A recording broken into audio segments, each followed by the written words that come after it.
گجرات کے شہر جام نگر سے ہمارے ایک بھائی نے سوال کیا ہے کہ نیٹ ورک مارکیٹنگ کی شرعی حیثیت کیا ہے، نیٹ ورک مارکیٹنگ جائز ہے کہ نہیں، اور اس میں شامل ہونا یا اس کا ممبرشپ لینا یہ جائز ہے کہ نہیں، اس تعلق سے ہمارے ایک بھائی نے سوال کیا ہے۔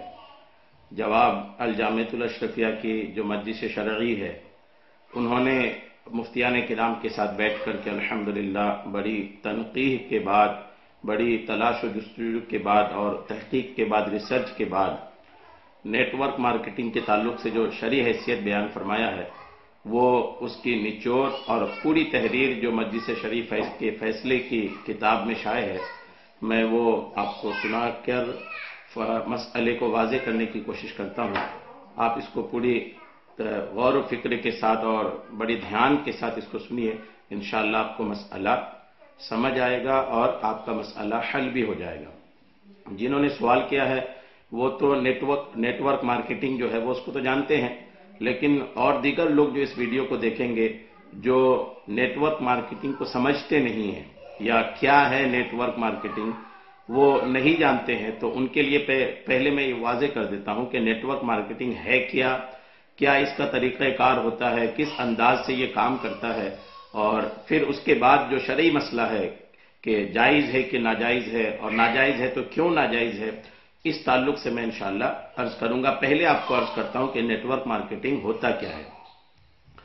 نیٹ ورک مارکیٹنگ کمپنیوں نے اپنی مصنوعات مطلب اپنا پروڈکٹ نکالنے کے لیے یہ طریقہ کار اپنایا ہے کہ کمپنی پہلے کچھ چیزیں ایک شخص کو مقررہ دام پر فروخت کر کے اسے اپنا ممبر بنائے، پھر وہ ممبر اپنے ذریعے ویسے ہی مقررہ دام کی چیزیں فروخت کروا کے 2 ممبر بنائے، پھر ان دونوں میں سے ہر ایک اپنے ذریعہ ویسے ہی مقررہ دام کی چیزیں فروخت کروا کے 2 ممبر بنائے، پھر ان میں سے ہر ایک اپنے ذریعہ 2 ممبر بنائے۔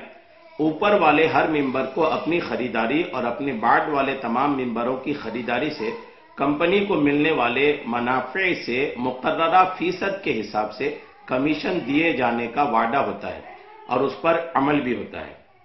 یعنی ایک چین ہوتا ہے کہ ایک ممبر بنا، وہ دوسرے ممبر، تیسرا ممبر، یوں ممبر بنانے کا ہوتا ہے، اور جو پہلا بندہ ہوتا ہے جس نے ممبر بنانا شروع کیا اس کو بھی کمیشن ملتا ہے، جس کے ذریعے کوئی اور ممبر بنا اس کو بھی کمپنی کمیشن دیتی ہے، اور ہر ممبر بننے والے کو ایک مقررہ فارم پر کرنا ہوتا ہے اور ایک مقررہ رقم مثلا 1500 روپے جمع کرنی ہوتی ہے۔ جب آدمی ممبر بنتا ہے تو ایک مقررہ رقم بھی ان کو جمع کرنی ہوتی ہے، جس کے عوض اسے کچھ مقررہ چیزیں یا کمپنی کی مصنوعات یعنی پروڈکٹ میں سے کچھ مطلوبہ چیزیں انہیں ملتی ہیں، دی جاتی ہیں۔ پھر ممبری باقی رکھنے کے لیے ہر ماہ کچھ مقررہ رقم مثلا 100 روپے کی خریداری ضروری ہوتی ہے، اور ممبر کمیشن کا حقدار اسی وقت ہوگا جب اس کی خریداری مع اس کے ماتحت ممبروں کی خریداری کے ایک مقررہ حد مثلا 5,000 روپے کو پہنچ جائے۔ یعنی ہر آدمی کو کمپنی کمیشن نہیں دیتی، کمیشن انہی کو ملتی ہے جو کمپنی کے مقررہ میعاد کو خریداری کے وقت پوری کرتا ہے۔ یعنی کمپنی کی طرف سے یہ بھی ایک میعاد مقرر ہوتا ہے کہ تمہیں مہینے میں اتنی خریداری تو کرنی ہی پڑے گی، اتنے روپے کی خریداری کرنی پڑے گی تو ہی جا کے کمیشن ملتی ہے، ورنہ کمیشن کا حقدار ممبر نہیں ہوتا ہے۔ اگر اس حد کو نہ پہنچے یا آگے ممبر نہ بنائے تو وہ پھر کسی کمیشن کا حقدار نہ ہوگا۔ اسی طرح اگر وہ ہر ماہ خریداری نہ کرے تو بھی ممبر نہ رہ سکے گا۔ مثلا کسی ممبر نے 2 ممبر بنائے تو ان کی مجموعی خریداری 4,500 روپے کی ہوئی، پورے 5,000 کی نہ ہوئی، اس لیے ان میں سے کسی کو کمیشن نہ ملے گا۔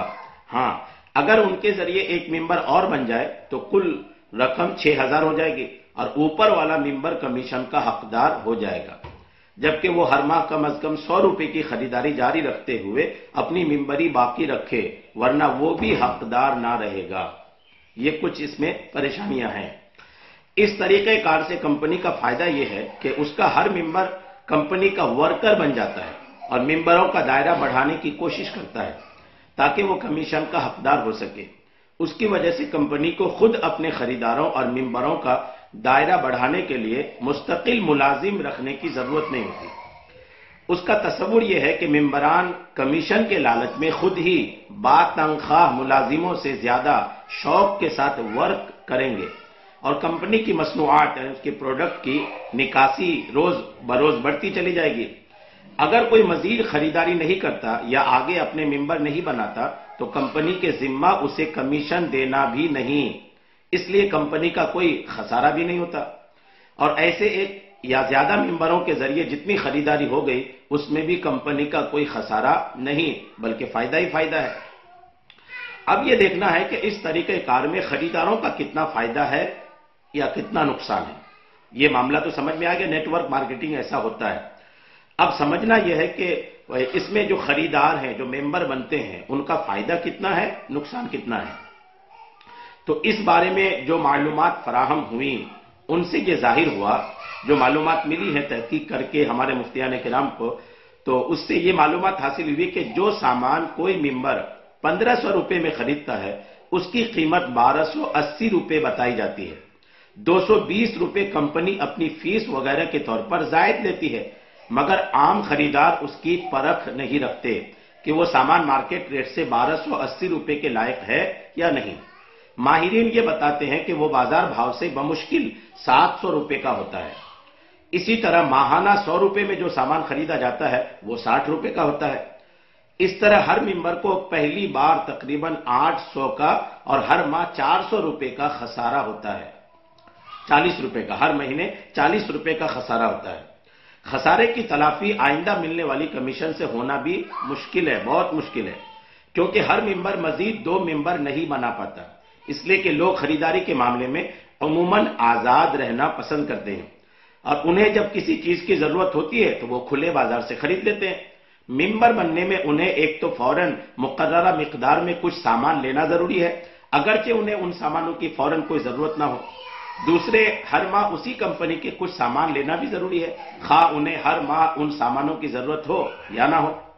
اسی طرح آئندہ کمیشن ملنے کے بارے میں بھی وہ زیادہ پر امید نہیں ہوتے، اس لیے کہ کمیشن کی دستیابی اس بات پر ڈیپینڈ کرتی ہے کہ وہ مزید ممبر بنانے اور مقررہ مقدار میں خریداری کرنے کرانے میں کامیاب ہو جائیں تب۔ الغرض خریدار ممبر کو اپنے خسارے کا کوئی قطعی بدل سمجھ میں نہیں آتا۔ البتہ جو لوگ ان سامانوں کے معیار اور ریٹ سے بے خبر ہوتے ہیں وہ خریدار بن جاتے ہیں اور ماہوار بھی خریداری کرتے رہتے ہیں اور مطمئن رہتے ہیں کہ ہم نے جو رقم صرف کی ہے، خرچ کی ہے، اس کے عوض میں مناسب اور واجبی دام پر ہمیں سامان مل گیا، اس لیے کوئی خسارہ نہیں۔ مزید کمیشن نہ ملے تو بھی کوئی حرج نہیں، اور مل جائے تو فائدہ ہی فائدہ ہے، نقصان کچھ بھی نہیں۔ یہ نیٹ ورک مارکیٹنگ یا ملٹی لیول مارکیٹنگ کا ایک اجمالی خاکہ ہے جو میں نے پیش کیا۔ اس طرح کاروبار کرنے والی کمپنیاں بہت ہیں، ان کے اصول و ضوابط، طریقہ کار وغیرہ میں کچھ اختلاف بھی ہے۔ اب سوال یہ ہے کہ یہ کاروبار فقہی اصطلاح کی روح سے کون سا عقد کہلائے گا اور شرعاً یہ جائز ہے یا نہیں۔ سوال اب یہ ہے کہ شرعاً یہ جائز ہے کہ نہیں، تو اس کا جواب عرض کرتا ہوں۔ اس کا جواب یہ ہے کہ یہاں 2 کام ہوتے ہیں اس معاملے میں، نیٹ ورک مارکیٹنگ میں 2 کام ہوتے ہیں۔ پہلا، مقررہ دام پر کمپنی کی اشیاء کی خریداری، کمپنی دام مقرر کر کے رکھتی ہے کہ اتنے دام میں آپ کو یہ سامان خریدنا پڑے گا، اور ممبر سازی، دوسرا کام ممبر بنانا پڑتا ہے۔ ممبر بننے اور آئندہ ممبر بنا کر کمیشن کا حق حاصل کرنے کے لیے خریداری شرط ہے۔ دام کے عوض خرید و فروخت عقد یہ بیع ہے اور عقد بیع ہے، اور ممبر سازی کر کے کمیشن حاصل کرنا یہ عقد اجارہ ہے۔ کمپنی ممبر سازی کے لیے خریداری کی شرط رکھتی ہے، یہ اجارہ بشرط بیع ہے، اور ممبر بننے والے خریداری اس شرط پر کرتے ہیں کہ آئندہ انہیں ممبر سازی کر کے کمیشن حاصل کرنے کا حق ملے، تو ان کی جانب سے یہ بیع بشرط اجارہ ہے۔ بیع بشرط اجارہ ہو یا اجارہ بشرط بیع، دونوں ناجائز ہیں، دونوں ناجائز ہیں، اس لیے کہ حدیث شریف میں بیع مع شرط سے ممانعت آئی ہے، جس کی تفصیل فقہ کی کتابوں میں موجود ہے۔ کمپنی کی چیزیں اپنی کوالٹی اور معیار کے لحاظ سے کم دام کی ہوتی ہیں، مگر انہیں بہت اونچے معیار کی اور زیادہ دام کی بتایا جاتا ہے۔ یہ دھوکہ ہوا جسے حدیث میں غش کہا گیا ہے، یہ بھی ناجائز ہے۔ کسی چیز کا دام 10 روپے ہونا چاہیے مگر کوئی تجربہ کار اسے 9 روپے کی بتاتا ہے، کوئی 10 روپے کی بتاتا ہے، کوئی 11 روپے کی، اور کسی نے اسے 15 روپے میں بیچا تو اسے غبن فاحش کہا گیا ہے۔ یہاں 700 کی چیز 1200 یا 1500 میں بیچی جاتی ہے، گویا 10 کی چیز 17 یا 21 روپے میں دی، یہ ضرور غبن فاحش ہوا، اور کسی ناواقف کو غبن فاحش میں ڈالنا حرام و ناجائز ہے۔ آئندہ ممبر بنا لینا اور کمیشن کا فائدہ پانا محض ایک امید موہوم ہے، بس ایک امید ہے۔ 90% لوگ اس میں ناکام رہتے ہیں، تو یہ ایک طرح کی جوے بازی ہے جس میں فائدہ اور نقصان دونوں کا خطرہ لگا رہتا ہے۔ جوے بازی بھی ناجائز و حرام ہے۔ پھر یہ خرابیاں ایک ہی شخص تک رکی نہیں رہتی، اگر ممبر سازی کا دائرہ بڑھتا ہے تو ان خرابیوں کا دائرہ بھی اگلے افراد تک بڑھتا جائے گا اور ناجائز و حرام کا ایک لمبا سلسلہ بنتا چلا جائے گا۔ اس لحاظ سے دیکھا جائے تو یہ کاروبار بے شمار مفاسد اور بے شمار گناہوں کے طویل سلسلے پر مشتمل ہے، اس لیے اس کے ناجائز و حرام ہونے میں کوئی شک نہیں۔ اس لیے مسلمانوں کے دین و مال کی خیریت اسی میں ہے کہ ایسے کاروبار سے بالکل دور رہیں اور اس جال میں ہرگز نہ پھنسیں، یہ یاد رکھیے گا۔ ہاں، جن لوگوں نے اس طرح کوئی چیز خریدی ہے وہ اس کے مالک ہو گئے، اس کا استعمال ان کے لیے جائز ہے، اور جنہیں اپنی خریداری پر کوئی کمیشن ملا ہے اسے بھی وہ اپنے کام میں لا سکتے ہیں، مگر اس معاملہ کو ختم کرنا اور آئندہ اس سے بچنا ان پر واجب ہے۔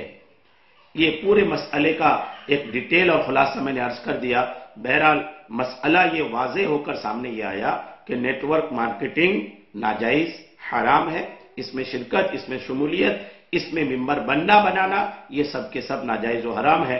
مسلمانوں کو چاہیے کہ اس سے پرہیز کریں، بچیں، اپنی حلال روزی کمائی کا ذریعہ حلال ذریعے کو بنائیں۔ حرام ذریعے سے کمانے کا کوئی مطلب نہیں ہے۔ حرام ذریعے سے کمائیں گے، روزی حرام کی ہوگی، کھانا حرام کا ہوگا، جسم بنے گا حرام کا، کافی بے شمار اس میں مشکلات ہیں۔ آپ کوشش کریں کہ اس طرح کے کام سے بچیں جو ناجائز و حرام ہے۔ اللہ تبارک و تعالی ہم سب کو عمل کی توفیق عطا فرمائے، آمین بجاہ النبی الامین صلی اللہ تعالی علیہ وسلم۔